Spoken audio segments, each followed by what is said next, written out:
So we're going to go ahead and get started. Um, Want to thank everyone for coming out and participating.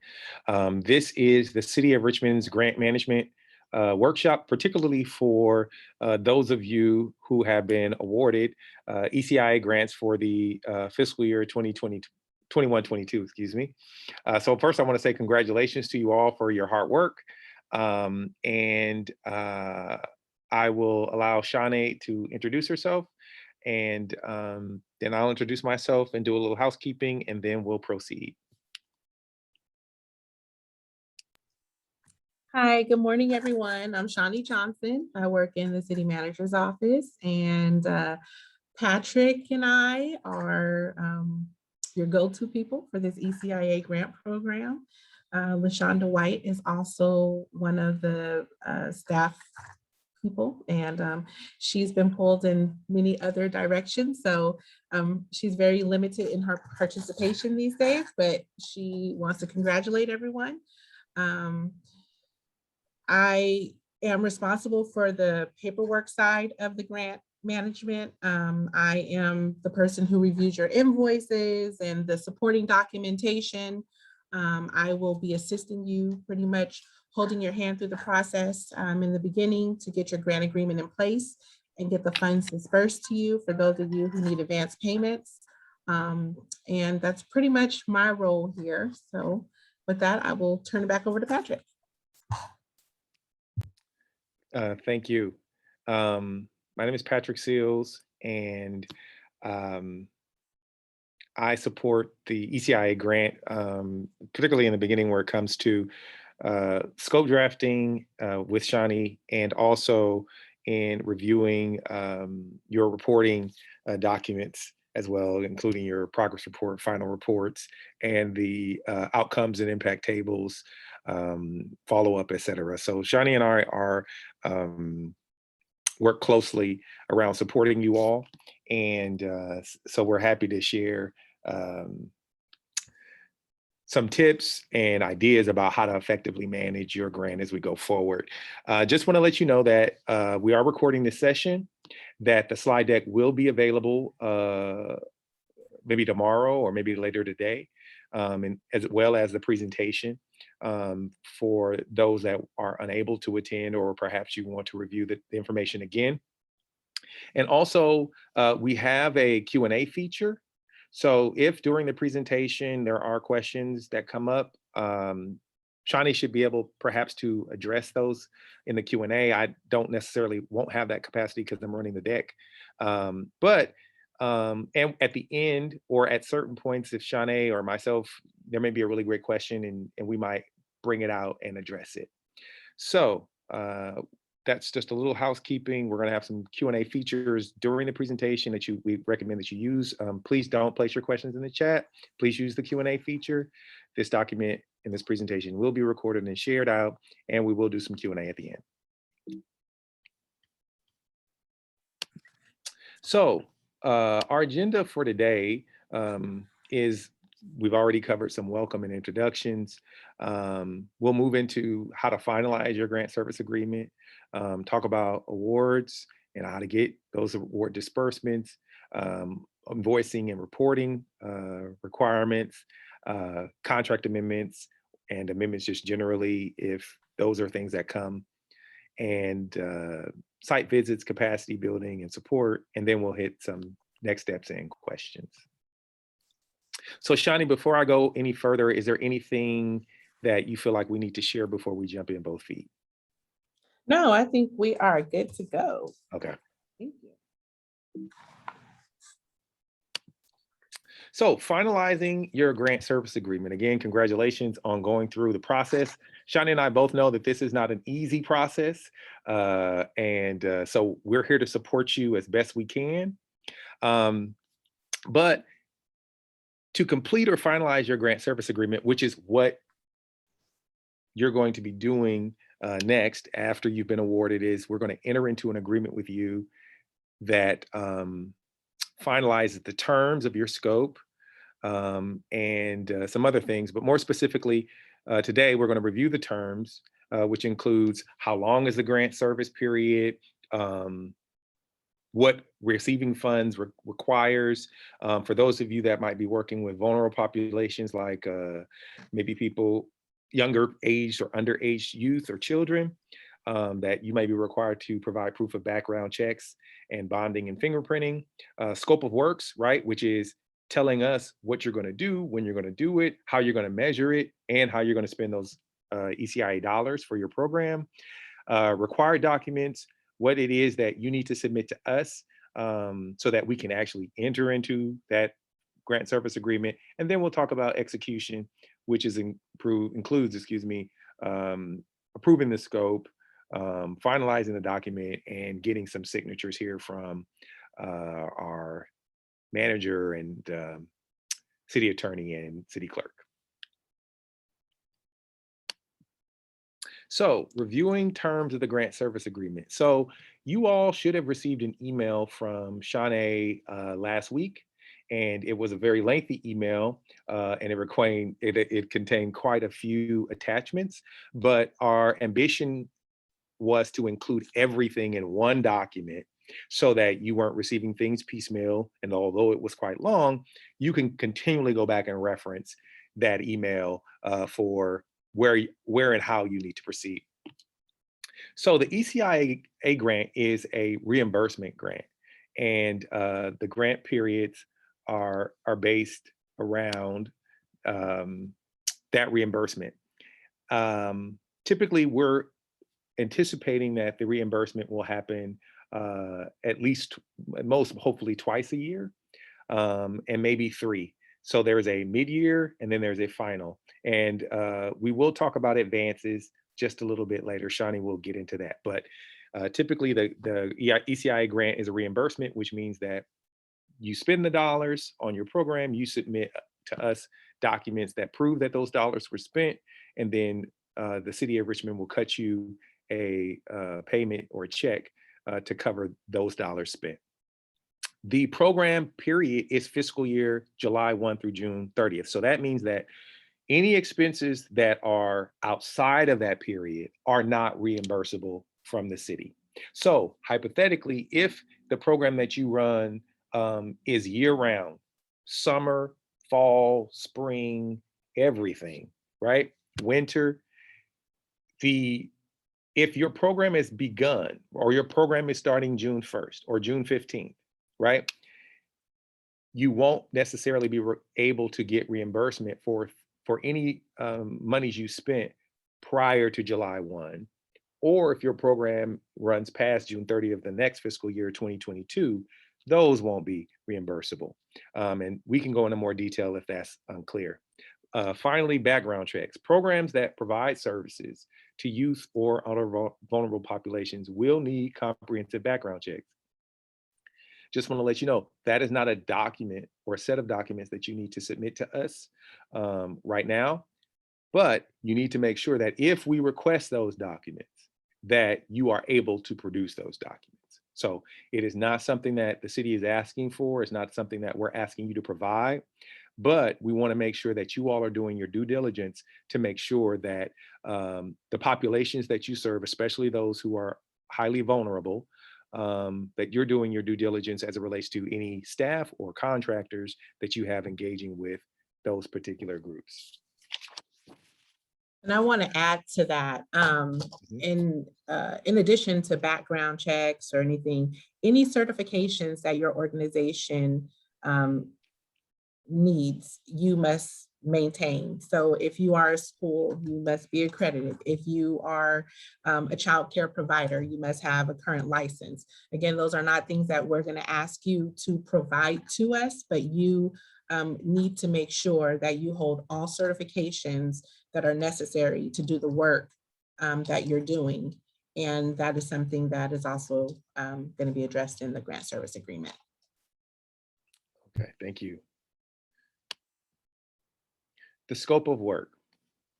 And so in the email that was sent out to you last week, there were some directions around the developing your scope of work. And so one of the attachments that was included was a template for developing your scope.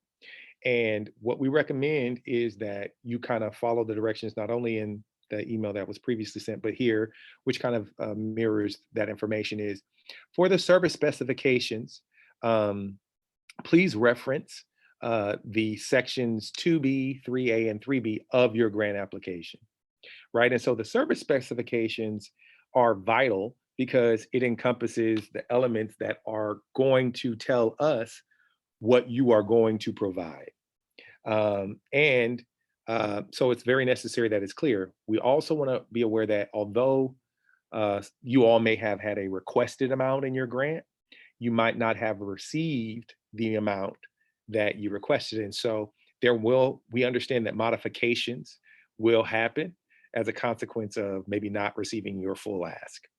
Also, we'll want to know the timeline, which is basically for the different components and or elements of the program that you were awarded funding for. We want to know month to month when each component will be complete. So hypothetically, let's say that your program begins in October, but let's say in August, you're going to do some fundraising or outreach, right? You may let us know on that table, August fundraising and outreach, October, cohort 1 of this youth soccer league will begin, and then it'll go to December, hypothetically. For outcomes, right? Sections 3C and 3D are going to be very important. And here, this table is important because we want to know what are the major components of your program, what are the outcomes that you're looking for, and how will you know, or what indicators have you set for yourself as what it is that you want to achieve or reach, and how will you be capturing or evaluating that information, right? And when we go into those scope drafting sessions, we'll get into a lot more detail. Finally, the budget template, right? Because some of you, again, did not receive your full ask. You may have requested, hypothetically, $50,000, and maybe, let's say you got 20, right? So that obviously changes what you will get and who and how you will spend the dollars. And so we expect that the budgets will be revised, but we want to make sure, we want you to be clear about, based on the award, how you foresee using your grant dollars. Okay, one second.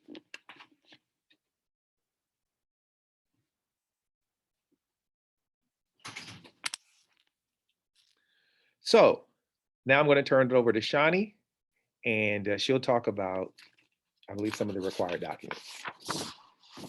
Oh, yeah, I had started to talk and I was on mute. So required documents. There's a set of documents that are required. We must receive them from your organization in order for us to enter into any kind of agreement with you, and in order for us to get your vendor account set up. So if you are new to the city of Richmond or new doing business with the city of Richmond, you'd have to have a vendor account set up. And that would require you to turn in a W-9 as well as a vendor supplemental questionnaire. If you've already done work with the city of Richmond, which looking at our list, quite a few of you have, then you would not need to do this step. You've already done it. Your vendor account is already established. You have a vendor number. Everyone is required to submit your business license, a current business license. And if you don't have a current business license, we do have an online portal. It was included in the email that I sent out, where you could visit the City of Richmond's website and either renew or purchase a new business license. So that is a required document. In addition, you need an insurance certificate. And that insurance certificate, we're looking at your general liability, but we also need the additional insured endorsement. There was an example attached to the email that was sent out. So I would really encourage folks to look at that. If you're not familiar with the additional insured endorsement, the endorsement names the City of Richmond as an additional insured in case something happens. So it's really important and it's required. In addition, we have electronic funds transfer. It's something that we really started to encourage last fiscal year, especially with, I would say this current fiscal year, especially with COVID happening. And electronic funds transfer is just great. It will get you your payment much sooner, much quicker. Once you sign up for electronic funds transfer, that stays with your vendor account. So anytime that you receive money from the city of Richmond, it will be electronically transferred over to you. It's a really easy process. And I am really recommending that you sign up for the electronic funds transfer. That form is available upon request. So if you are interested and you haven't already signed up, let us know. Next slide.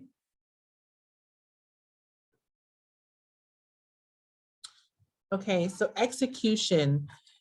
Once I have all of the required documents submitted, then I will start routing your contract. So the scope of work at that time will have been approved, because what we're doing differently than what we've done in the past, actually started this current fiscal year, is we're setting up one-on-one scope drafting sessions with everyone. So your scope of work will be in place. Then you'll submit to me your required documents. If you're missing anything, I will let you know. And once I have all of the required documents, I will send to you via DocuSign, because now the city of Richmond is technologically advanced, which I'm really happy about. But I'll send to you via DocuSign your agreement for you to review and approve. Once you approve it and it comes back to me, then I'll do what I need to on this end to get you in the system, and I'll begin routing your agreement for signature to the approvers. The entire process generally can take about 2 weeks or so. We are new to the DocuSign. I'm hoping that it will speed things up, but allow about 2 weeks from the time that we approve your scope of work and you turn in the required documents before we get back a completed agreement. You have anything to add, Patrick? Okay, next slide.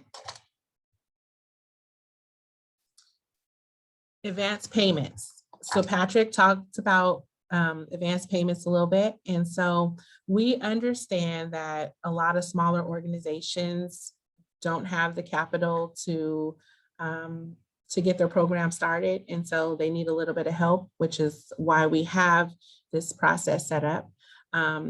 The way advanced payments works is that you would submit to us on a form that we have. It's a template that's on our website. We have a lot of forms there. We've taken quite a bit of time for those forms. And so you would submit on that template a formal request for an initial 50% advance. You would submit it, send it over to us, we get you paid, we'll give you 50% for you to use. Generally the 50%, it goes through the first half of your program. So let's talk about a fiscal year, because most folks will have their program run for the entire year from July 1st through December 31st.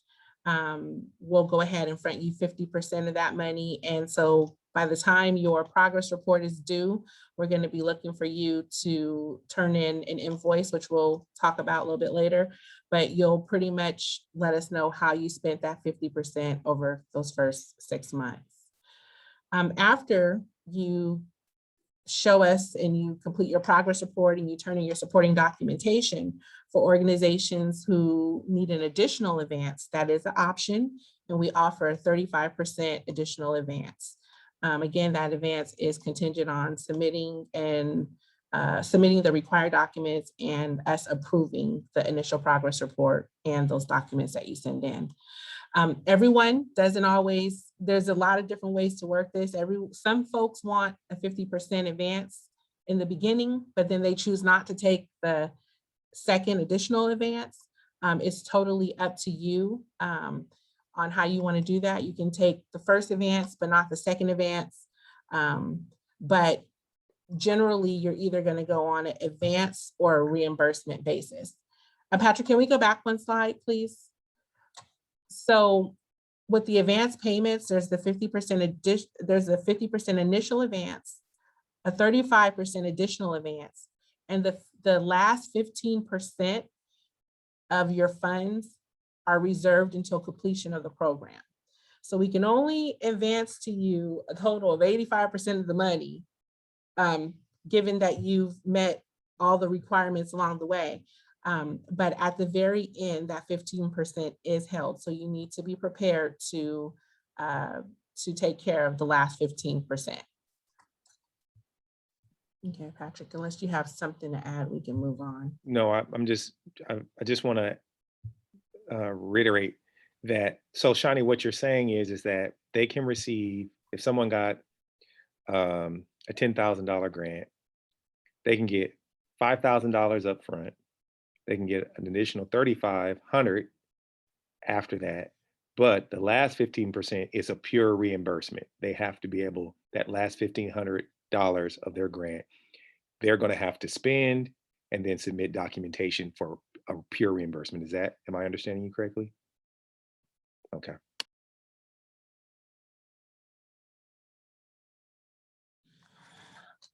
Okay, so reimbursements. Again, there's the advanced pay way to go or reimbursement.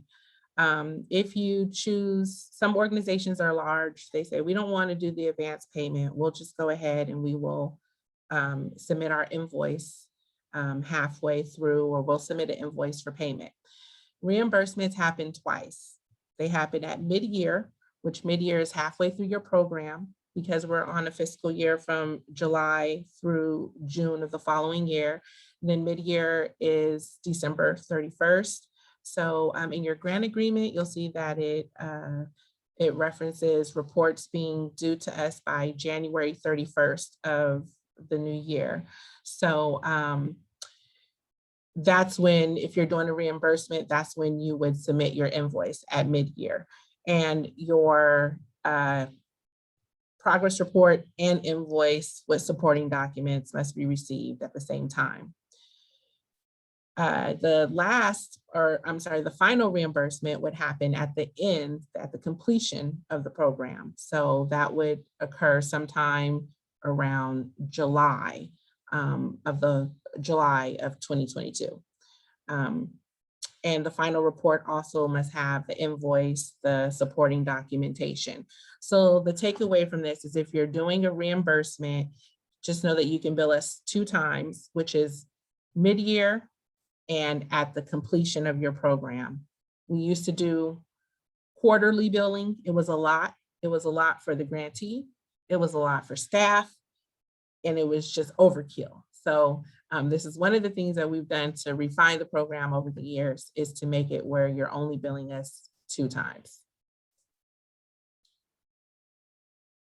So the invoice and reimbursement request. We call it the invoice. Oh, I'm sorry. Did you want to go ahead and share your screen? Yeah, I'll share it in just a moment. Kind of walk through it. So we call it an invoice, but one of our grantees graciously pointed out to me that it's more of an expense report. So if that helps to trigger something different, and for different folks, it is an invoice / expense report. If you're on an advance payment schedule, it's more of an expense report, because you're telling me how you spent the money, and your invoice was actually the request that you would have submitted in the beginning. If you are on a reimbursement schedule, then this is more of an invoice. So I will go ahead and share with you what our invoices look like. Just a moment here.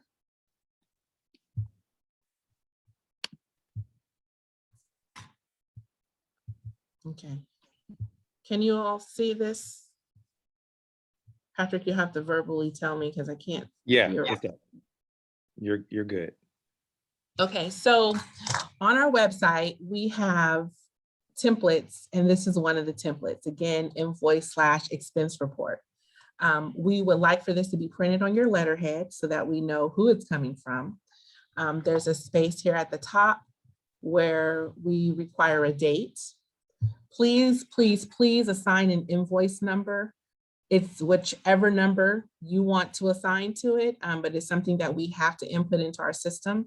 So it's very helpful if you guys go ahead and assign it a number. Your vendor number and your contract number are both required. And both of those numbers will be included on your grant services agreement. So you will have those, you'll have that information so that you can plug it in here. Then there's the program that you were awarded funding for. So that's whatever your program title was, you would go ahead and plug that in here. And there's the service period. If this is if it's a reimbursement or if it's a advance, the service period generally is going to be for whichever. So if you're doing the first half of the program, it's going to be from July 1st through December 31st. If it's going to be for the second half of the program, it's going to go from January 1st to June 30th. So whatever period you are reporting for, the first half or the second half, that's where you're going to put this information. And then you'll notice that we have this table here, which, let me scroll down on the screen. We have this table here, which is set up to mirror the budget table that will be included in your grant services agreement. On this table, we want you simply to copy what's in your grant services agreement, which is going to be your approved budget. You're going to copy those items over here to both the personnel expenses and the program expenses if you have both. So an example. Okay, that's what I recommend. I'm sorry. So an example would be if you have staff under personnel expenses, say your total budget for staff is $10,000. So you would put staff, you put $10,000, and then say for program expenses, you had supplies. And I'm just keeping it very basic here. And say for supplies, you had $10,000. So you'll see at the very bottom, the invoice will already calculate for you your total budget. And so you were awarded a $20,000 grant. You had $10,000 for staff costs and $10,000 for supplies. When we have you put the staff costs here, which we'll also go over during your individual scope drafting session, you just have to put staff. You don't have to break down who your staff person is. You just have to put staff costs. You were approved for $10,000 staff costs. The agreement will say who your staff is. All you have to do is put a line item for staff. Say in the first half, you spent $5,000. You go ahead, you put the $5,000 in the first half, which is from 7/1 to 12/31. And over here on the right-hand side, your year-to-date will populate, as would your remaining balance. All the way through, it'll tell you how much you have left remaining on the grant. All of these different cells are already formulated to populate the number for you. Just because it's half of the program doesn't mean you're going to spend exactly one half of the expenses. What I mean by that is halfway through the program, you may have spent $6,000 on your staff costs. You would fill in $6,000 there. Maybe for your supplies, halfway through, you only spent $2,000 on supplies. You would put that amount there. The part that's important is that you actually tell us how much you spent for this grant period in every category that you list. That's what we're looking for. If you have an advance payment schedule and we've given you already upfront $10,000 of that money we gave you $10,000 of your $20,000 grant, you need to make sure that you're submitting to us how you spent that money. If you did not spend all of the money within the first 6 months of the program, then you would submit your invoice or expense report, whatever you want to call this. You would revise this date here, and you would go through the date in which you actually spent all of your money. So an example of that is, say, for instance, in the first 6 months, you didn't spend the $10,000 that we gave you. It actually took you maybe 8 months to do that. So you would revise this date here to show February as the ending period. and then you go ahead and let us know how you spent that initial advance payment. And I'll look at questions in just a second if anyone has any. At the very bottom, and this is more for our internal purposes, but we ask that you fill it out. So for the total grant award, you would enter your $20,000 here. And then if you had an advance payment, your first disbursement would be $10,000 because it's the 50% advance payment. And then everything just goes ahead and it populates in the proper place. And your invoice total, if you are submitting backup only, there is no invoice total there. It's just backup. If this is someone that's doing a reimbursement, then you would put whatever the current reimbursement cost is. So if you were asking for $8,000 during the first period, your current invoice total down here would be $8,000. And we kind of go over this a little bit more. We're always available to assist with the invoicing. When we go through and we have our meetings halfway through the program, we actually go through the invoicing with you one-on-one. So if it does seem a little intimidating, it's really not, it's really simple. So I'm looking at a question. It says,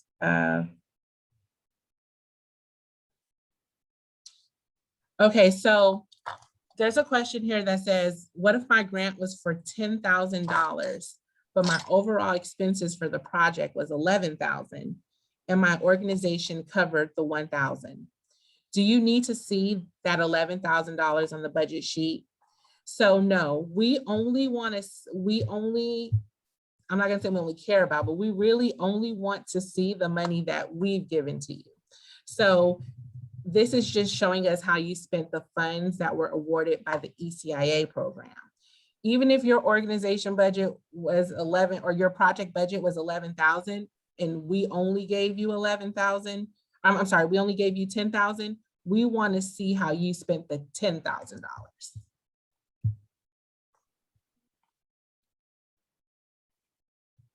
And as far as in the total hours of staff time, you would not put that here on this budget item table, on this table. You would just lift staff and then you would tell us how much money you spent for staff. We'll get a little bit, we'll get further into where the detail comes in. There's a couple questions here in the Q&A. We'll just maybe pause for a moment. Shawnee, you okay with that? Yep, I'm sure. Yeah. Okay. It says, if we pay the expenses during the permitted date, like a permit that needs to be paid well in advance, but the event date is slightly outside of the grant period, can we be reimbursed? The answer is yes. So hypothetically, let's say that you are having a summer event in July of next year, 4th of July, let's call it a 4th of July event. But our grant service period runs through June 30th. But you paid your band, you paid your permits for the venue and location. Maybe you're closing a street, right? And that required some permitting and fees. As long as you paid those things within the grant service period, you are okay for reimbursement. So Anush asked a question, do we have to, where can we find the grant amount, whether we received our full ask or did the city follow all ECI recommendations? So people weren't necessarily given their full award. And what we can do is we'll send out the resolution so that you can be certain of the award amounts. Do we have to mention total hours in the personal expenses budget line item? Like I said, we're going to get into that just a little bit later. Oh, and can you list the name of the website where I can find the electronic funds transfer form? So, and we can send that out as well. We'll, maybe Shani or someone can copy the ECIA grantees reporting page in the chat. She might be able to stick that link in there maybe. Yeah, we'll put the link in there, but I do just want to mention that the form is by request. So if you send an email to the ECIA grant email address and just say, we're interested in electronic fund transfer, or can you send me the form? I'll reply back with that form. It's not, as far as I know, it's a finance form, and I don't think that it's listed on our website. And as Shani mentioned prior, we recommend that all of you, and that means you, and you, all set up electronic funds transfer. All right, so we're going to go back to the deck here.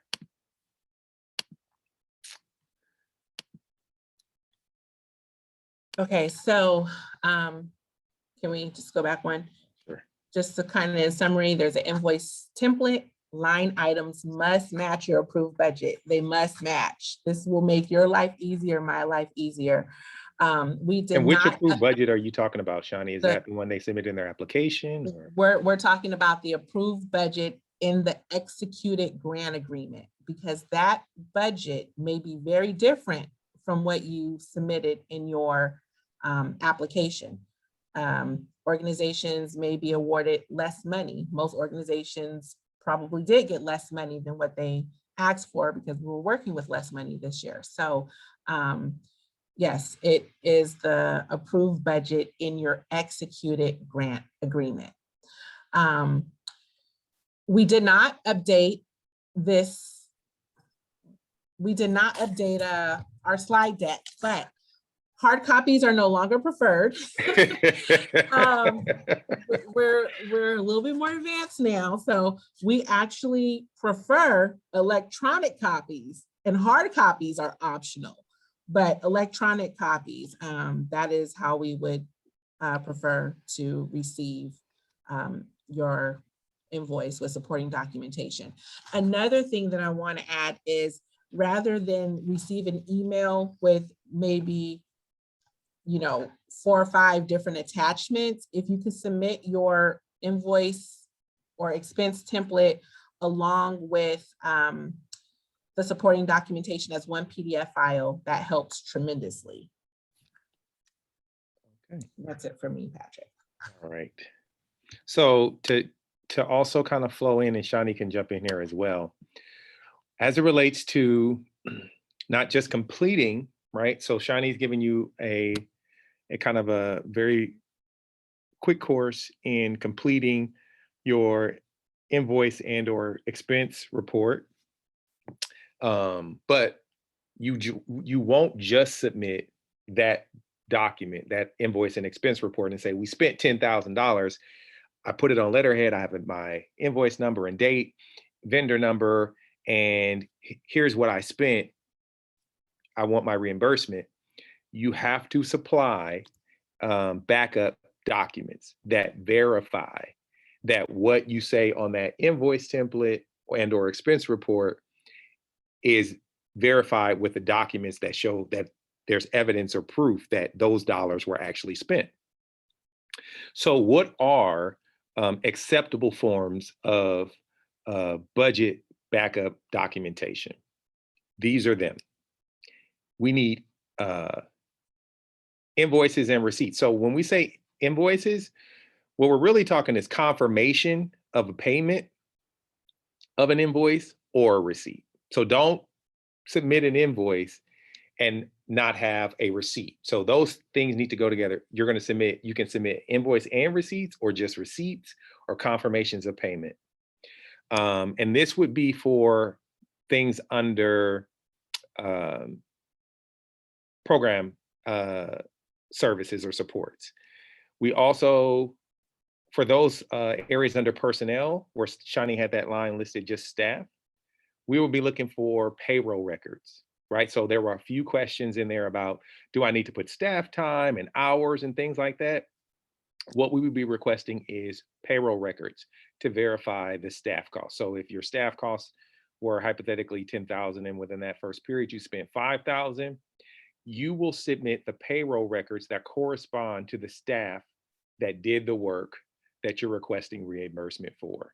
And so on those payroll records, it'll show us what the hourly rate of that person, the hours of they worked, the period that they worked, et cetera. So your payroll records will give us that.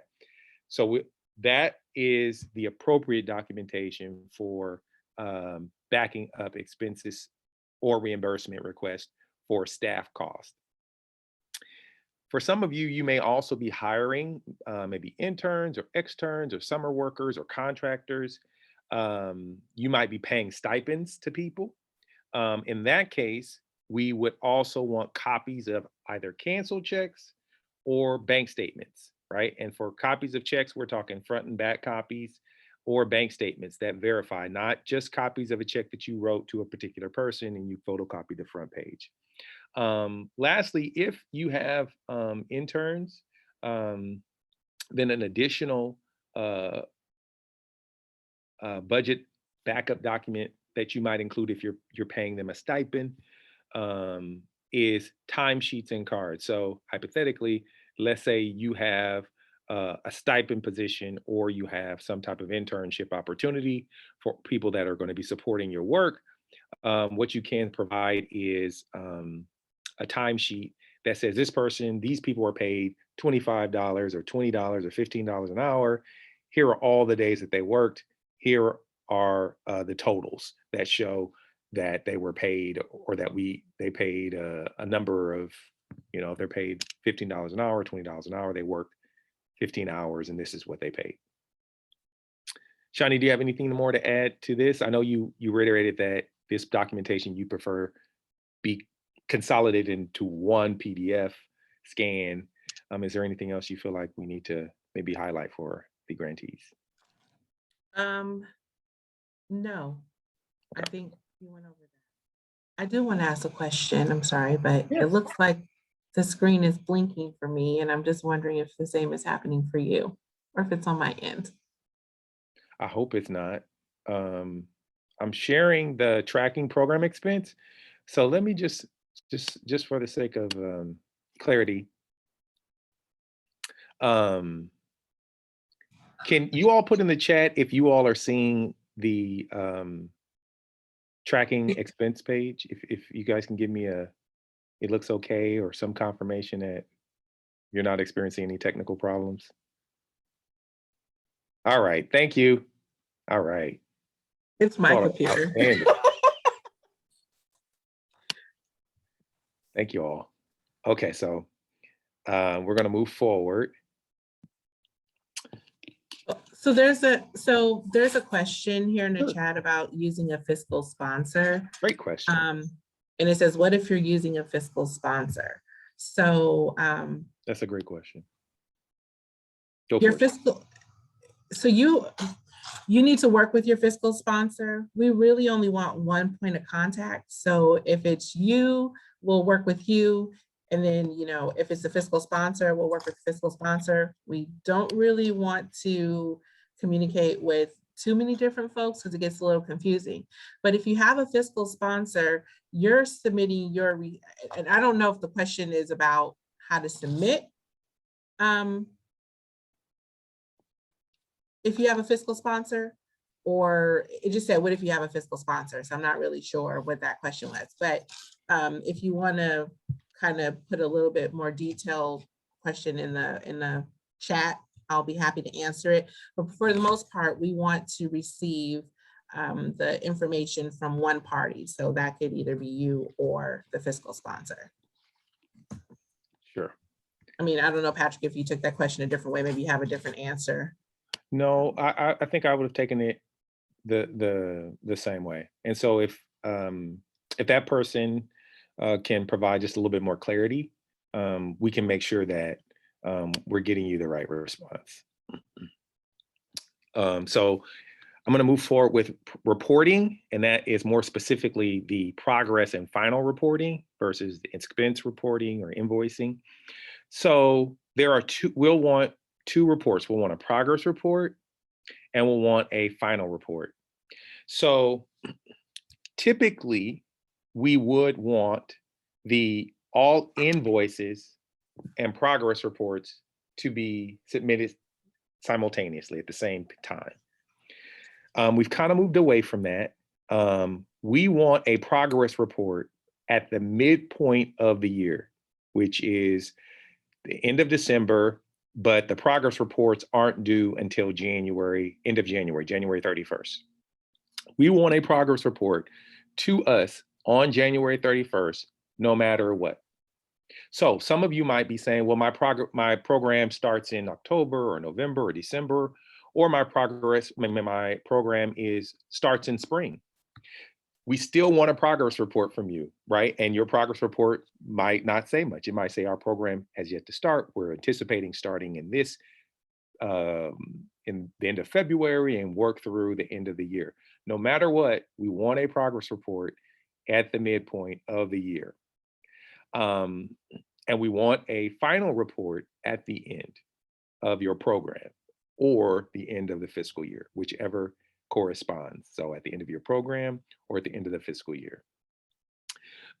We have grant report templates that are on our webpage, and we'll copy the link there at the end of this presentation for you all to see. And we'll also include it maybe in a follow-up email for you as well.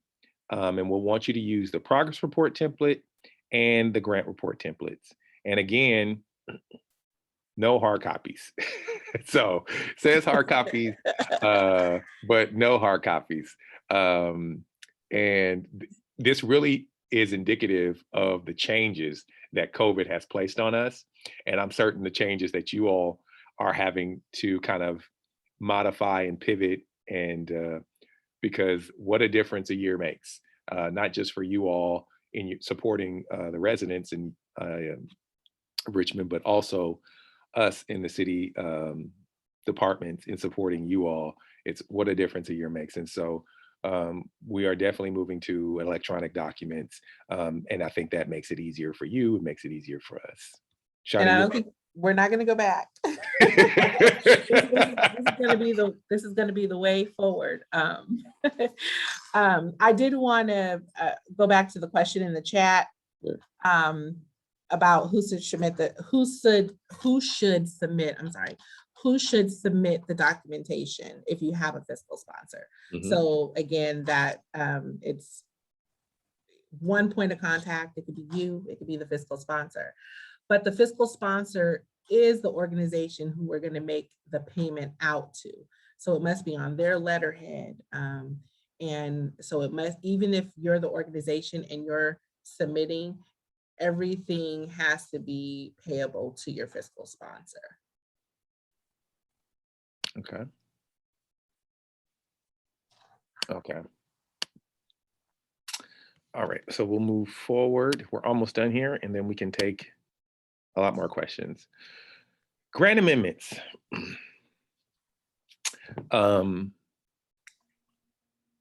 It is without question that at some point, certain organizations are going to encounter some event or circumstance that requires them to make modification to their scope, their timeline, or their budget, right? It could be that you all are working under the presumption that you have partners, that your staff is going to stay, that the anticipation that you'll be able to work with a segment or a group of folks is going to move forward. And sometimes those things change, and we're aware of that. And so we also want to let you know that we also have a grant amendment form also on the grantee's webpage, which we'll share with you. And it allows you to amend the scope, the timeline, and the budget. We just need to, we need you to identify which of those elements that you want, and it's possible under certain circumstances that you might amend all of these elements. Our preference is that you let us know before you need to amend that you'd like to amend, right? So we've run into situations where organizations may have already spent dollars in a category that they weren't previously approved for. Please don't do that, right? If you know that because you've gone from a more in-person situation to a more virtual situation. And so as a consequence, you won't need as many supplies, and you'd like to move money from program supplies to personnel or staff costs. Don't start spending that $3,000 that was allocated for program supply costs to staff and then say, hey, we switched it to staff. Let us know beforehand, hey, we're not going to need as many program supplies because we have electronic documents that we'll be able to share out to our program participants. What we like to do is move that to staff costs. We'd like to increase our staff line by $3,000. Let us know beforehand and not afterhand. That is really, to me, the most important thing to consider when you're thinking about grant amendments. And we can go into details with you personally about completing the form. We just want to let you know that that isn't something that you need to be aware of in case there needs to be modification or change. Shani, do you have anything to add there? Yeah, and so when Patrick says notify us of your amendment before you amend, it doesn't mean you have to call us and have a conversation. I mean, we're always happy to speak to you if we have the time, but basically you can notify us by just sending us your grant amendment form. Yes. But you have to get approval. That's the key. You have to get approval before you go ahead and you start spending in other categories. And so that's kind of where we're going with that. As long as you send us the form, we'll get that in our email. Sometimes we're a little slow getting back, depending on what's happening. You can always give us a call. There's been times where we said verbally, go ahead and we'll get you over the signed approval.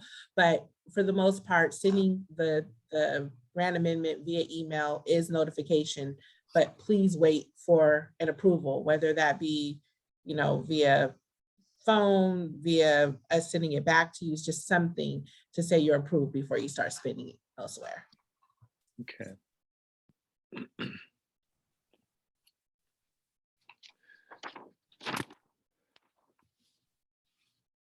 So finally, some elements that you need to be aware of is that we'll be conducting site visits either in person or virtually, depending upon the program and safety protocols around COVID-19, et cetera, in the county and health. And we'll be doing at least one site visit or program evaluation in person or virtually. So please be aware of that. And so what you could be thinking about is at some point at the midpoint, near the midpoint of your program, is maybe inviting us or letting us know of an opportunity that exists for observing or observing your program in action. Really, that's what it comes down to, if we can, right? Sometimes that's not the case, particularly because of the work that some of you all do and who you serve, right? It may be very sensitive content, and so we understand that. Also, the city is currently in discussion about how to best structure capacity building. In the past, we've hosted a lot of classes, and what we're trying to do is kind of refresh that and support you all in ways that are a little more tailored to each organization and each grantee. And so we're in conversations, and I'm kind of excited about doing and providing capacity building for you first. And second, providing capacity building that is tailored to each organization and what they need. Finally, staff is always available to provide additional support. So please call us, please email us, and be persistent. Persistent is the new nice. If you haven't noticed, persistent is the new nice. So if you have to send or call repeatedly, Shani and I do not take offense. And if there are opportunities that you might be interested in sharing with us, or if there are connections that you'd be interested in us leveraging, relationships that we might have, because maybe there is a prior year grantee, a current year grantee, that you'd like us to make an introduction with we can absolutely facilitate that. And so if there are opportunities that you think that we might be able to provide you with some additional support, we'd like to. Shani, or you'd like to add anything to that? Nope. We're here for you whenever you need us. That's it. Okay. Finally, next steps. So your immediate next steps include completing your draft scope. So Shani sent out an email with directions and templates and forms. Please follow those directions as they relate to your draft scope of work. She also reviewed your required documents. So we'll be looking for you all to submit those, which are your business license and insurance, additional assured, W-9s, vendor questionnaire, et cetera. We're looking for you all to submit those. And we'll be looking for you to schedule a scope drafting session. So immediately following this meeting, either today or first thing tomorrow, you'll receive a follow-up email, which will basically be a poll with a set of dates and times for each organization to select, right? We want you to select one date and time for us to review or complete a scope drafting session. So you will complete your scope, submit it to us, and then you will schedule a time about an hour to go over the scope. And it was during that hour, we will finalize your scope.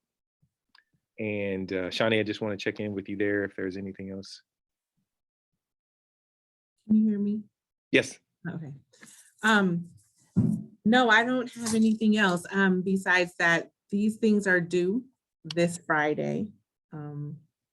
I think you may have said that, but my computer's acting up over here. So we're asking that the required documents be submitted by Friday on the 21st. If you need any assistance, please email us or give us a call. We'll have our information come up on a following slide. If you're experiencing delays with getting business licenses or any other department, please let us know. We will assist you. Our email address is here, ECIA grants@ci.richmond.ca.us. Our office address, the physical location is there, although once we do open up, we're probably going to be by appointment only. So please email us first. There's also, let's see. And Patrick, I can't see the screen, but I believe that our telephone number might be listed there as well. No. Oh, it's not there. Okay. So we can, it's in our emails that we send out to you if you look at the signature line, but email is the best way to get a hold of us. Absolutely. So at this time, that kind of concludes our presentation, but we're just going to stay on here if there are some questions. So there's a couple in the Q&A. And one question says, would a site visit include an event or project that our group is hosting or during a meeting? Yeah, so a site visit is just us observing your program, the grant funded program in action. So if that's a meeting, if it's an event, it's just whatever your grant funded program in action is what we're looking for. Another question is, why was the total ECIA amount available for the total program reduced for this year?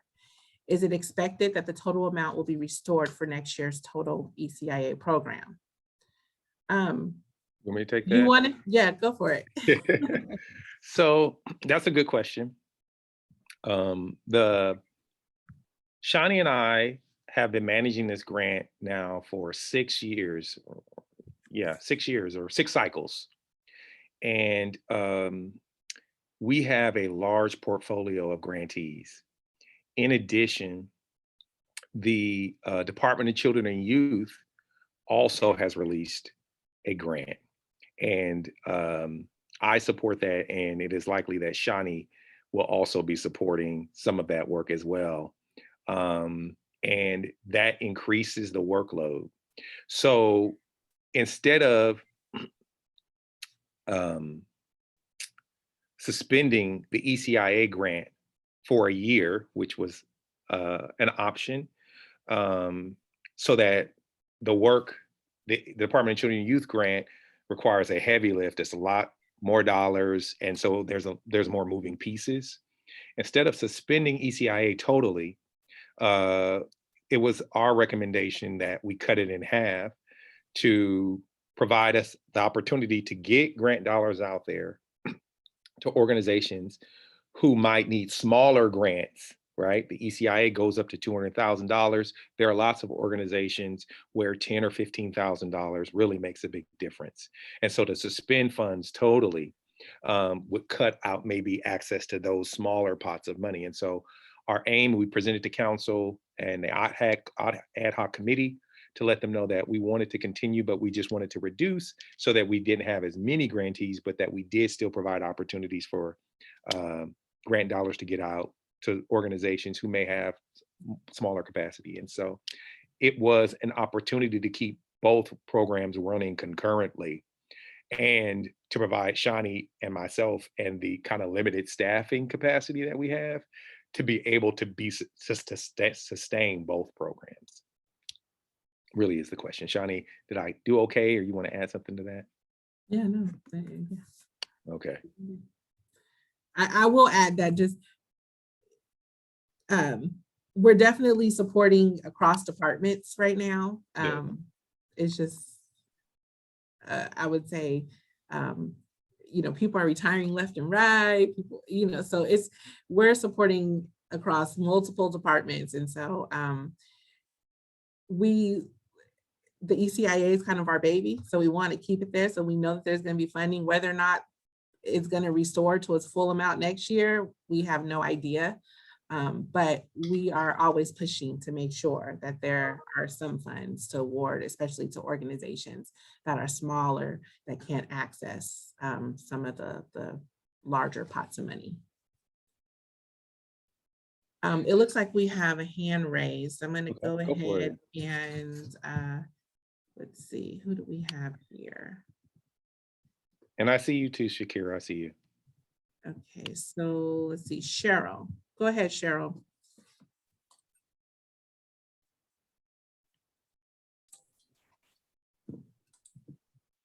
I don't have a question. I'm sorry. Oh, okay.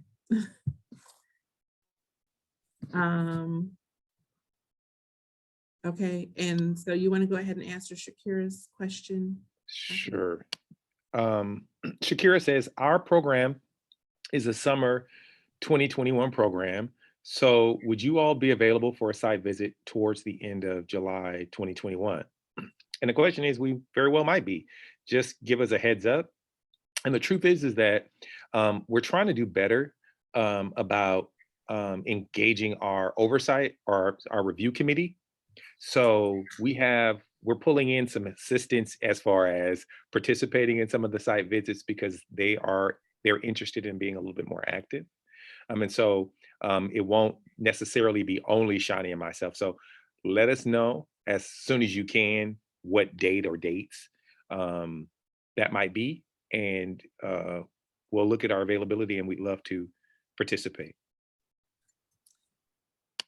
And so I'm not seeing any other questions. For those of you still remaining, if you did not get a chance to put your name and organization in the chat, if you could please go ahead and just make sure to put your name and organization in the chat. It kind of helps us. It's like a sign-in sheet because it is mandatory that folks attend, and we want to make sure that we have you listed as attending. So if there's no other questions, thank you guys for joining us. We wish you well this upcoming fiscal year, and we'll be sending out an email hopefully by the end of today or tomorrow with some options on signing up for your scope drafting session. So please be on the lookout for that. And remember, Friday, the 21st is when we're looking to receive your documents. Anything for you, Patrick? No, I just want to echo Shawnee's sentiments. Thank you all again. And you will be hearing from us very soon, probably within less than 24 hours, kind of reiterating some of those next steps and providing some more information about scheduling scope drafting and pointing to the grantee's webpage so you can access some of those documents we referenced. So with that, we're going to conclude our presentation. This deck will be made available. This video recording will be made available as well within probably by Friday. So if anybody wants to reference this, we'll be making sure to share the links to both the slide deck and also the Zoom recording. So we wish you all a pleasant day and hope that you have a great rest of the week. Bye-bye.